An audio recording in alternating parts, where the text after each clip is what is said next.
There was once a woman who wished very much to have a little child, but she could not get her wish. At last, she went to a fairy. "I should so very much like to have a little child. Can you tell me where I can find one?" "Oh, that can be easily done," said the fairy. "Here's a different kind of corn to that which grows in the farmer's fields. Those are chickens' eat. Put this into a flower pot. See what will happen." "Thank you," said the woman. She gave the fairy 12 coins. This was the price of the corn seeds. Then she went home and planted.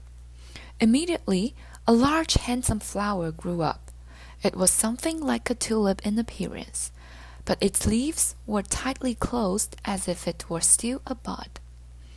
"It is a beautiful flower," said the woman. She kissed the red and golden-colored leaves. While she did so, the flower opened. She could see that it was a real tulip. Within the flower, upon the green velvet petals, sat a very delicate and graceful little maiden. She was hardly half as long as a thumb. They gave her the name Thumbelina, or Tiny, because she was so small. A walnut shell, carefully polished, served for her cradle.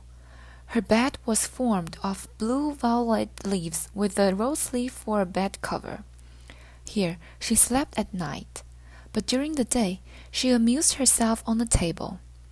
The woman had placed a plateful of water on the table. Around this plate were flowers with their stems in the water. Upon the water floated a large tulip leaf, which served as a boat for Tiny.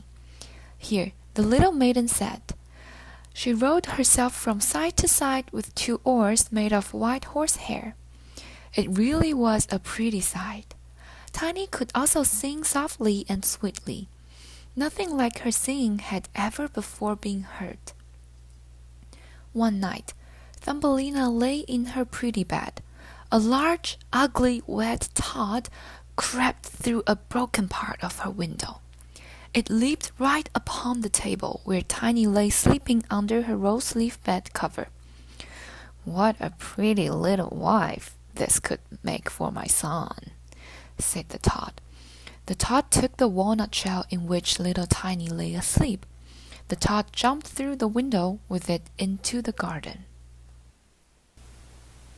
When his son saw his bride-to-be, he was very happy. "She's beautiful, father. I will marry her, but before that, I want to build her a beautiful house," said his son. "Okay, son, I will put her on the water lily in the middle of the pond till then. This way, she will not be able to escape." And so the tod put Thumbelina in the middle of the pond on the water lily leaf. Thumbelina tried to escape from her new home, but when she couldn't, she broke down crying. 2 minnows were sitting under the same leaf, and they heard her cry. They asked her about her troubles, and when she told them, they decided to help her. They nibbled away the lily stem. Soon, it broke and floated away with Thumbelina. Just when Thumbelina thought she was free, a beetle came down and took her away to his home. He called over his friends to introduce them to his pretty prisoner. But the beetle's friends told him that she was too different than them, and she did not belong to them. "I agree. I think I should let her go," thought the beetle. And so he dropped her in the long grass and flower. Thumbelina was very happy that she was free from her captors. However, she did not know where her home was. She spent many days in the grass and between the flowers. She would eat the pollen of the flowers and drink the dew from their leaves. One day, as she was walking, she stumbled upon a small house made of mud. It had a strange round entrance. She went up to it and knocked on the door. A mouse opened the door.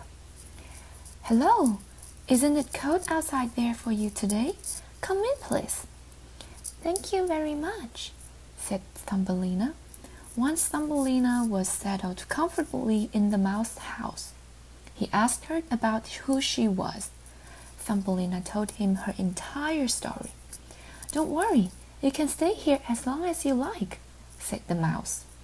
So Thumbelina started staying in her newfound home. To make herself useful in the house, she would cook for the mouse and tell him stories. After a few days, the mouse said he had invited a guest over. "He's the richest mouse in all the land. He's a very good friend of mine." That night, the mouse friend came over for dinner. They all talked and had a good time.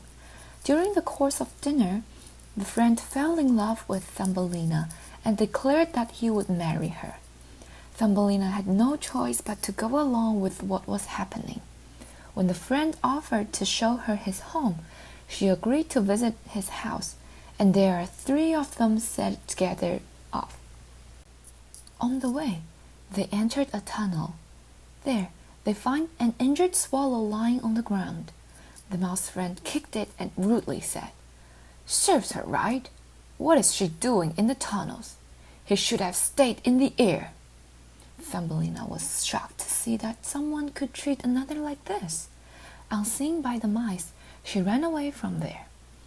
Once she was sure that the mice had left, she came back and attended to the swallow. She took great care of her until she was fit to fly again. It became spring by the time the swallow could fly again. She told Thumbelina, "I have to join my family and friends. They have flown away to a warmer place.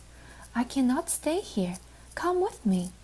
But Thumbelina had had enough adventure and didn't want to go anywhere else, and so the swallow flew away.